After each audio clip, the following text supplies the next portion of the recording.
Teachers of Reddit, what are your stories of, oh god, this child is a sociopath? Story 1. I have a million stories of students who say borderline sociopathic stuff, but the worst thing I've ever heard to date was, I can't be trusted with knives. My mommy hides all knives in the house from me because I've tried to hurt everything and everyone. I know if I an animal or a person too much, they might pass. This would mean I'd go to jail and I don't think I can make it in jail, so I want to find anything I can release my evil on. This way I know I won't get in too much trouble because the person is already gone. She was 9 years old. She's 100% a psychopath, and it's good they've drilled that logic into her because that's the only logic a psychopath will understand. Story 2. So I'm not entirely sure if he's a sociopath or psychopath, but I had a kid that was creepily into my pregnancy for the first 7 months. He wanted to name her, talk to my belly, etc. Then one day it clicked that I would leave and he got really close to me and whispered, "When you come out, I'm going to end you with a hammer. I hate you." I was shocked. So I took him with me to the office. The LSSP asked why he said that. He replied that, "It will take her away. I want it to stay there." He wasn't a lot of medication for his incredibly violent tendencies. He had previously pushed her sister in front of a bus. His mother kept him locked in his room at night because she had found him standing over her with a knife. The child was a male, 10 years old. His mother agreed to have him committed after he attempted to kill a police support dog using a pair of scissors. MHMR and CPS were both involved. I haven't seen or heard from the family since I left the district. Story 3. This one happened just the other day and, obviously, I'm going to be anonymous about it to protect the child's identity. Let's call her Abby. So I'm driving a minibus of students home from basketball practice when suddenly, Abby starts screaming, "Did that have peanuts in it? I'm allergic to peanuts." She begins hyperventilating and crying and actually makes me pull over so she can get off the bus and throw up.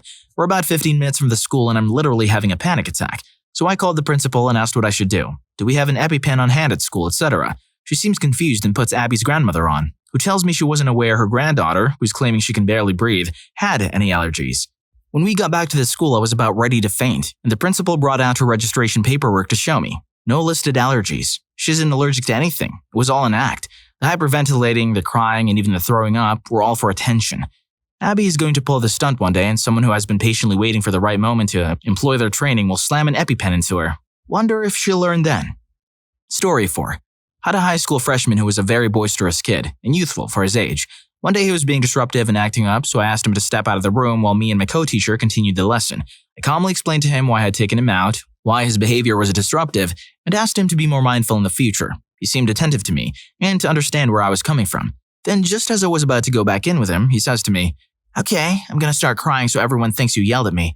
I immediately put the brakes on. I asked him why he wanted to do that, why he felt it was okay to lie like that, and why he wanted to make me seem like a bad person when I had been very polite and thought we had a good interaction. He didn't have any good answers with me, but we had already spent enough time out of class. We got him to agree to go in quietly and we went on with the lesson. Needless to say, it was a sign of things to come. He turned out to be a gossiping, backstabbing little social monster. The more mature kids learned to keep their distance from him, and he cultivated friendships with other kids who enjoyed his acting out and emulated it. We finished out the year on reasonable terms, but as he went on to other teachers with different classroom styles, his behavior worsened and derailed many classes. Story 5. Had a 6-year-old the size of a 9-year-old pin a 4-year-old to a wall. It at least looked like he was trying to feel her up. I walked up behind him and shouted, "What the hell do you think you're doing?" And he immediately backed off and started stuttering, trying to explain himself. He would say some messed up stuff too. One time he walked up to me, a 6-foot-tall bearded man, and said, basically, "Hey mama, let me suck in them tatas." Hated that kid. If you told him to do anything, he would intentionally do something to go against what he was told. His parents spoiled him rotten and let him do whatever he wanted. He got away with anything because a former teacher had inadvertently injured him, and his family, who are filthy rich, threatened to sue the school. He basically had immunity from discipline at school, and parents that let him do whatever he wanted. He hated me because I wouldn't put up with his crap. I never hurt him, but I would put him in a hold so that he couldn't move fairly often, because he would constantly sucker punch other smaller kids for just about any reason at all, even if he just wanted the toy they were holding. The kid was a little sociopath, with parents that were rich enough that they enabled the behavior. So the school put their money ahead of the safety of the children. I guess you could say it's an average one. Hey, by the way, this video is sponsored by me and my friends at Rufus Rugs. We create custom, hand-tufted rugs that perfectly reflect your style. So whether you want to get one of our thumbnails as a rug for, research purposes, or maybe you just want to get some cool anime-style rugs for your room, check out Rufus Rugs by clicking the first link in the description. Story 6. I was often substituting for a special needs class, 6 to 7 boys about 8 to 10 years old. The days were normally lively, but I always had everything under control, and the boys had learned to trust me and at least tried to do what I told them to. Never had any real problems, just normal stuff. Then one time there was a new boy in the class. Their teacher had written me a note that said to keep a close eye on him at all times. He had the telltale features of an FAS child and small, black eyes like a shark. He never showed any emotion whatsoever, excluding immense excitement if someone else got hurt in any way. A few days passed without any incidents, and then, out of the blue, he stands up in the middle of class, yanks the much smaller guy sitting in front of him down with his chair from behind, and starts to pummel him. I ran to intervene and grabbed him off and set him in a corner, ordering one of the trustworthy boys to run and get the principal here, now. The attacker stood in the corner, motionless as ever and completely calm. I turned to check out the crying kid on the floor, and miraculously, he seemed unharmed, but was shaken up with a surprise attack. I sat down on the floor to calm him down and to help him up. Next thing I know is the shark-eyed kid standing beside me and attacking me in the leg with my scissors, the only pointy ones in the classroom. It was then that I realized why the attacked kid wasn't badly hurt. Shark Eye was big for his age, but he had no physical strength at all. I didn't even get a bruise from his stab. My trusty Lee's genes stopped the blade, which I instantly took from him. I threw the scissors on top of a high shelf and ordered everyone else out of the classroom to wait for the principal's arrival, while I watched over Shark Eye. Boys ran out, Shark Eye looked at me curiously for a few seconds, and sat down at his desk and continued his math assignments like nothing had happened. I asked him quite sternly what had made him attack a fellow student. Shark Eye lifted his empty gaze and said, "I heard him laughing at the school cafeteria. I thought he could have been laughing at me. Teach, can we play football today in PE class?" The boy had no empathy nor remorse. The episode meant absolutely nothing to him.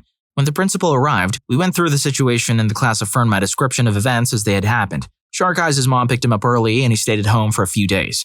The principal told me that this was not the first such incident, that the boy was in queue for a hospital school class. The principal commended me for my actions. I was very young at the time and was surprised that I had been able to keep my cool even after getting attacked, even if the attempt had been pitiful. Turns out that's my teacher's superpower. I never lose it. Even when I've been spit at, got chairs thrown at me, someone trying to catch my eyes out while holding them, more than once, etc. Luckily, the years in the same school have accumulated my reputation, and nowadays, it's very rare that someone even dares to try to mess with me. This incident was nearly 20 years ago, but I'll never forget it. Story 7. Had a kid that was, or still is, basically Charles Manson. Has been aggressive before, hurting kindergartners with scissors, hitting, biting, scratching. First grade began new behaviors. He would convince other kids to eat crayons or go to tell other kids to say hurtful things to others. This was also the year he became more controlling over girls. He would invite them to play, then if they didn't do what he said, he would get the group to push the girl out. The result was the girls really wanted his attention. When the girls realized it wasn't worth it and began abandoning him, he became aggressive again. This year, second grade, he has begun trying to find like-minded kids and creating a gang of bullies. Of course, the staff are trying their best to manage the behaviors, but the parents are very litigious.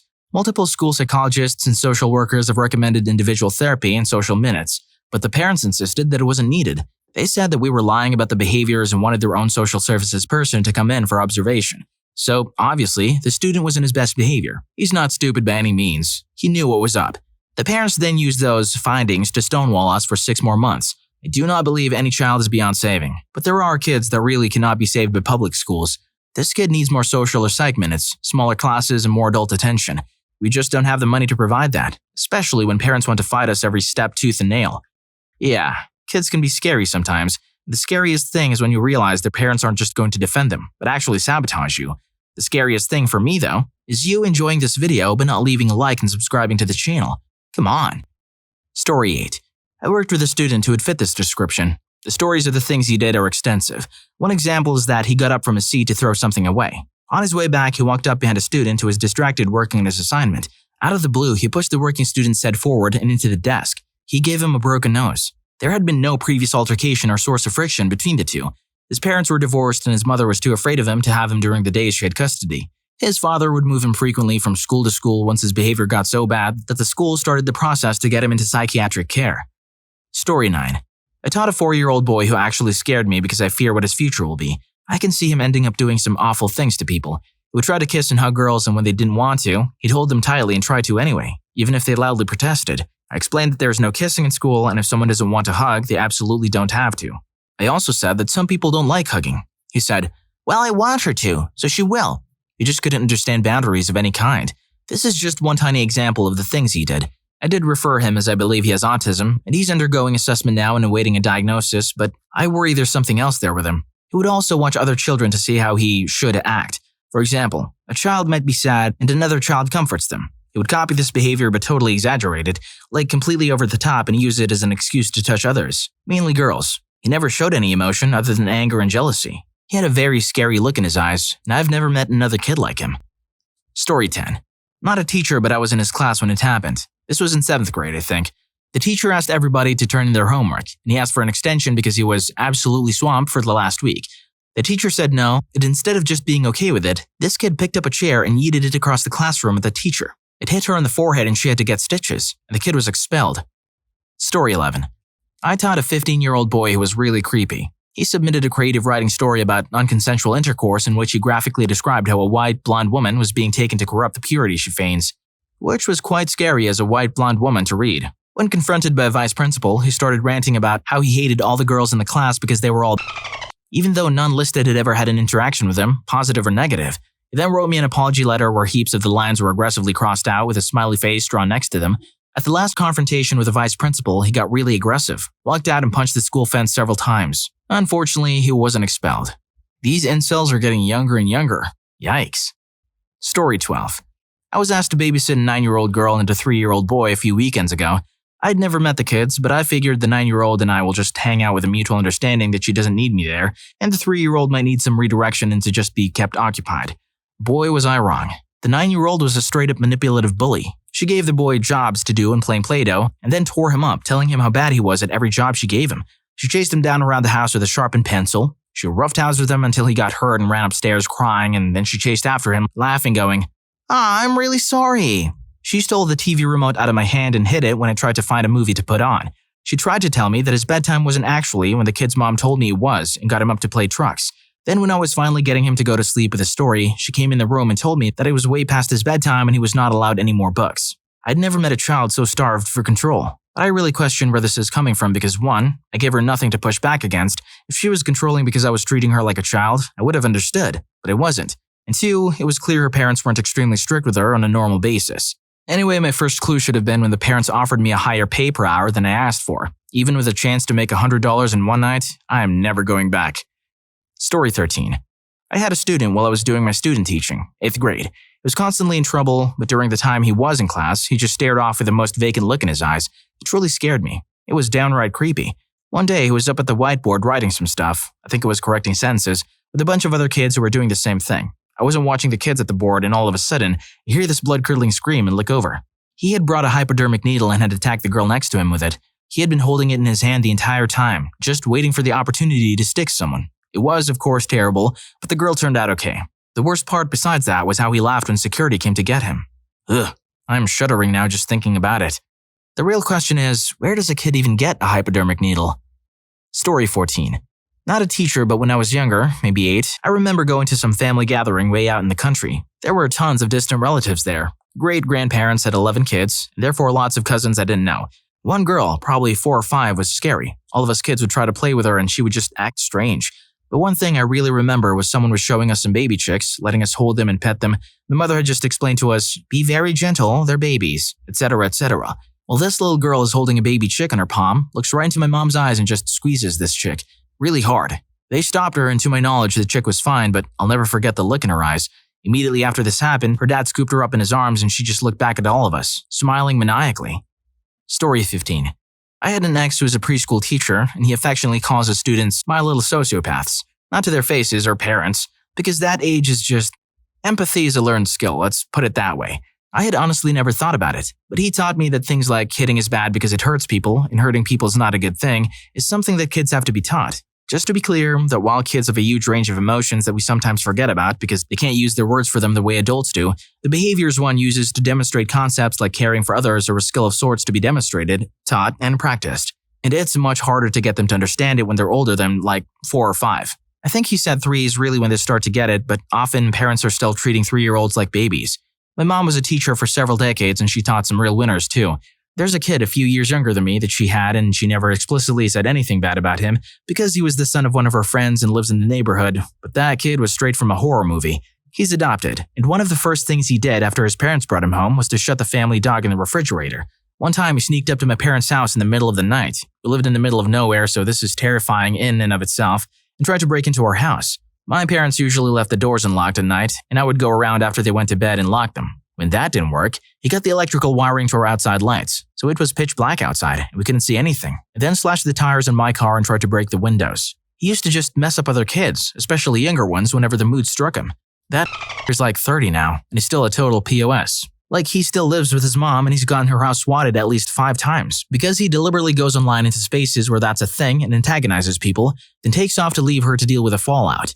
I'm hoping to be an adoptive parent myself one day, and sometimes I have nightmares about this kid because as far as I know, his parents really did try super hard to help, but it just never worked.